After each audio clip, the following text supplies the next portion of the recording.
بسم اللہ الرحمن الرحیم الحمد للہ رب العالمین والصلاة والسلام علی سید المعصومین و خاتم المعصومین۔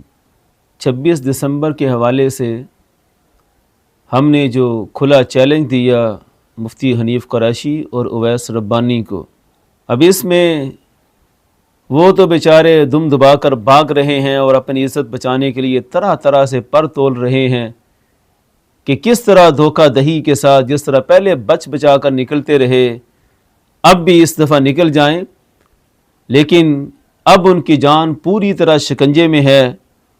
پہلا پوڈ کاسٹ بھی انہوں نے کیا، یک طرفہ موقف بھی اویس ربانی نے حنیف قریشی سے ہی لیا، اور جس طرح ادھر تماشا لگایا کہ جناب مرزا جیلمی یک طرفہ موقف پیش کرتا ہے اور اس کے مد مقابل کوئی بات نہیں ہوتی، اسی طرح کا تماشا تو اویس ربانی نے بھی لگایا۔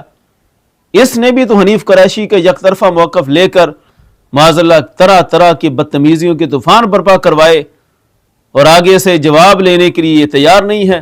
خیر، 26 دسمبر تک انشاءاللہ ہم بھرپور کمپین چلائیں گے، اور اب وہ عزت بچانے کے لیے وہ کرائے کے لکھاری بیچارے چمن زمان کو پیش کر رہے ہیں۔ ابھی چمن زمان کی پوسٹ بھی نظر سے گزری، وہ آ گیا کہ میں جناب تحریری مناظرہ کروں گا میرا نام لکھ کر۔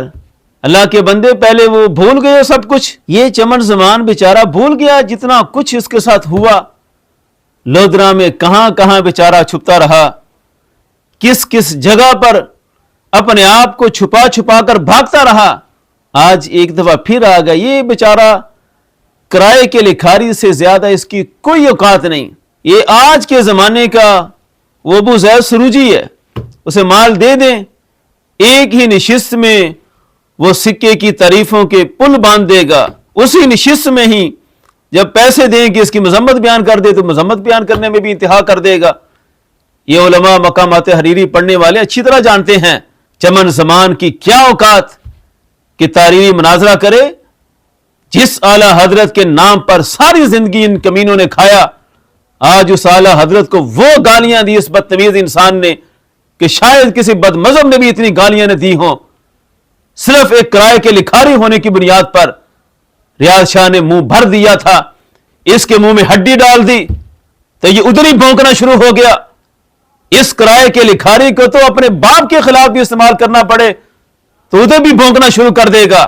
کیا حیثیت، کیا پدی کا شوربہ، ابھی تو اس کا حساب دے، کس بنیاد پر اعلیٰ حضرت پر اتنی دشنام ترازی شروع کی۔ ہمارے بڑے بڑے فضلاء نے اس کے جواب دیے، وہ سارے قرض ہیں۔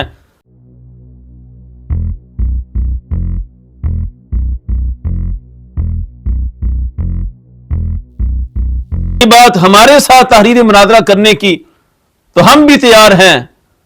ہم نے تو جب یہ مناظرہ لودرا سے بھاگا تھا تو تب تحریری مناظرہ شروع کیا تھا۔ وہ 10 سوال ابھی بھی اس پر قرض ہیں کہ اس کا جواب دے۔ اگر کہتا ہے کہ وہ تو میں پہلے بھاگ چکا ہوں، اب میں نے نیا کوئی میدان لگانا ہے، تو اس کے لیے بھی ایک ہی صفحے کی مختصر سی تحریر ہے، اس پر اپنا موقف پیش کر دے، پھر دیکھنا کہ ہمارا بھی موقف آئے گا۔ تحریری مناظرے میں بھی اس کے ساتھ بھرپور مقابلہ ہوگا اور دودھ کا دودھ پانی کا پانی ہو جائے گا۔ ادھر عرفان شاہ نے بھی انٹری کی ہے، وہ بھی میدان میں آ کر داد دے رہا ہے۔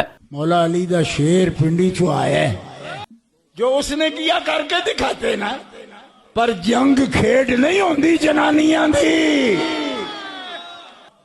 جرت جب آئے گی علی کے شیروں کی ہوگی۔ عرفان شاہ یہ ایسا شگوفہ ہے کہ جو اپنے متعلقین کو اپنی تحریک میں جتنے ساتھ چلے ہیں سب کو بڑی پکی نصیحتیں کرتا ہے کہ کسی طرح بھی ان کے سامنے نہیں آنا۔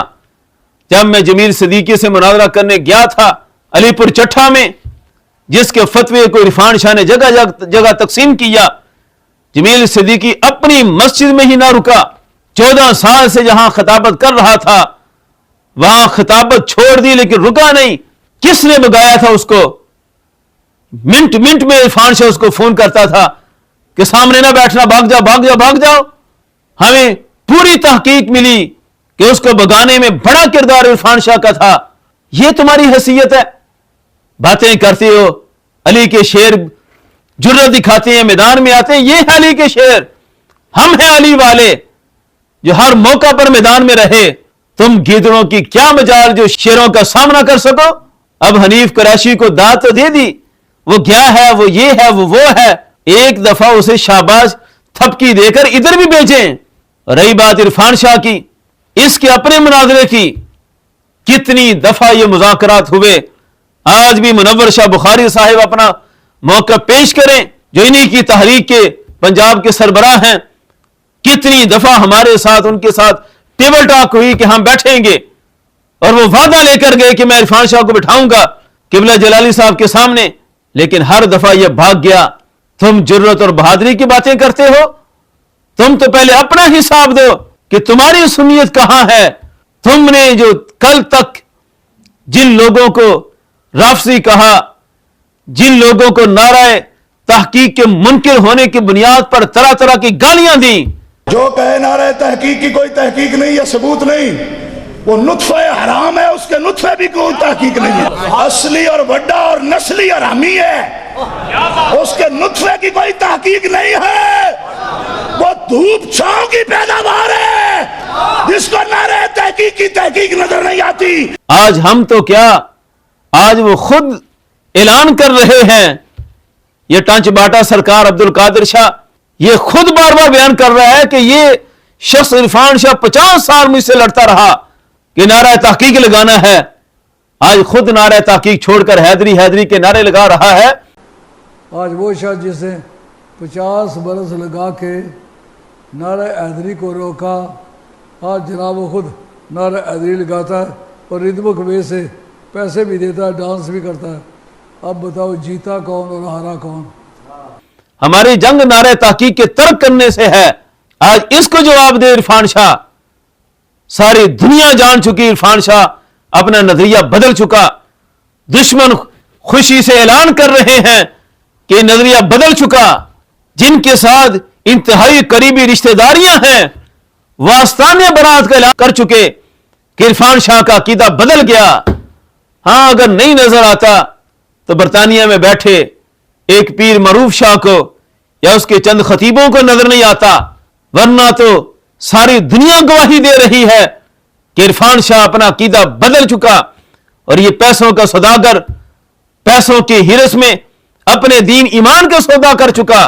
جیسا مختصر، اب حنیف قریشی کو بچانے کے لیے اس کی عزت اور رسوائی کی کشتی جو ڈوب رہی ہے، اس کو تنکے کا سہارا دینے کے لیے چمن زمان کو چھوڑا ہے۔ اس نے کہا میں تحریری مناظرہ کروں گا، ظاہر بات ہے بیچارہ سامنا تو کر نہیں سکتا، اس میں اتنی جرت ہی نہیں ہے، وہ تو ہمیں دیکھتے ہی اس پر کب کبھی طاری ہو جاتی ہے، اس بیچارے کو خوف و ہراس سے نکالنے والا کوئی نہیں ہے۔ چلیں اچھی طرح سوچ لے، اپنے ساری تفصیلی ضروریت سے اچھی طرح مشورے کر لے، یہ ایک ہی صفحے کا سوال بھیجا ہے اس کے پاس، 10 سوال تو پہلے کر رہے ہیں 2 سال سے، یہ ایک صفحے کی تحریر کا جواب دے، پھر پتا چلے گا سچا کون ہے۔ ہم انتظار رہے گا کہ دعویٰ پیش کیا ہے تو میدان میں بھی آنا، سارے دم دبا کر بھاگ مت جایا کرو، حنیف قریشی کے لیے میدان کھلا ہے، اس طرف کوئی مت سمجھے کہ حنیف قریشی جو ہے وہ کوئی اور راہ اختیار کر چکا، اب رخ بدل چکا۔ حنیف قریشی کے لیے 26 دسمبر تک کا وقت طے ہے۔ یہ عرفان شاہ، یہ چمن زمان سارے کھوکھلے نعروں سے اسے دھکا دے کر آگے تو بھیج رہے ہیں کہ بڑا مارکا مارے گا، لیکن وہ بیچارہ دھکا کھانے کے بعد یہ دیکھ رہا ہے کہ مجھے دھکا دیا کس نے۔ حنیف قریشی میدان میں کود تو پڑا، اسی طرح جس طرح کسی نے بہت بڑی چھلانگ لگائی، ساری دنیا داد دے رہی تھی کہ جناب اس تالاب میں اتنی بڑی چھلانگ لگائی کیسے، لیکن وہ بیچارہ اسے دیکھ رہا تھا کہ مجھے دھکا کس نے دیا۔ حنیف قریشی کو دھکا تو دے دیا عرفان شاہ نے، اب اس کو میدان میں بھی لائے، یہ تو شاباشی دے رہے ہیں کہ بڑی جرت ہے، یہ علی والے حیدر والے جرت کرتے ہیں، لیکن وہ بیچارہ چیخے مار رہا ہے کہ مجھے دھکا دیا کس نے، مجھے کس نے اس میدان میں ذلیل کرنے کے لیے چھوڑ دیا۔ حنیف قریشی اگر عزت بچانا چاہتا ہے، اللہ جانتا ہے کہ ہمیں اس کی ذلت و رسوائی سے کوئی غرض نہیں، ہم یہ بات منطقی انجام تک پہنچانا چاہتے ہیں کہ اہل سنت کے نظریے سے ہٹا کون ہے، رافضیت کو پروموٹ کر کے اس حد تک چڑھایا کس نے ہے؟ اور گستاخی اگر ہوئی ہے تو اہل سنت کے اصولوں کے مطابق کہاں ہوئی ہے؟ یہ ثابت کر دیا جائے، کھرے کھوٹے کی پہچان کرا دی جائے، اہل سنت کو انتشار سے بچا لیا جائے۔ اگر جرت والے ہیں تو میدان میں آنے کے لیے تیار رہیں۔ ہماری طرف سے اب عرفان شاہ، چمن زمان اور جتنے بھی ہیں سب کو دعوت ہے کہ حنیف قریشی جس کو لانا چاہتا ہے لے آئے، ہم سب کے لیے پھجے کے سری پاؤں کا انتظام کر کے رکھیں گے۔ ہم اس طرح نہیں کریں گے جس طرح انہوں نے کھوکھرے نعرے لگائے، ہم اپنے دعووں پر آخر تک قائم ہیں۔ تاجدار ختم نبوت زندہ باد زندہ باد، تاجدار ختم معصومیت زندہ باد زندہ باد۔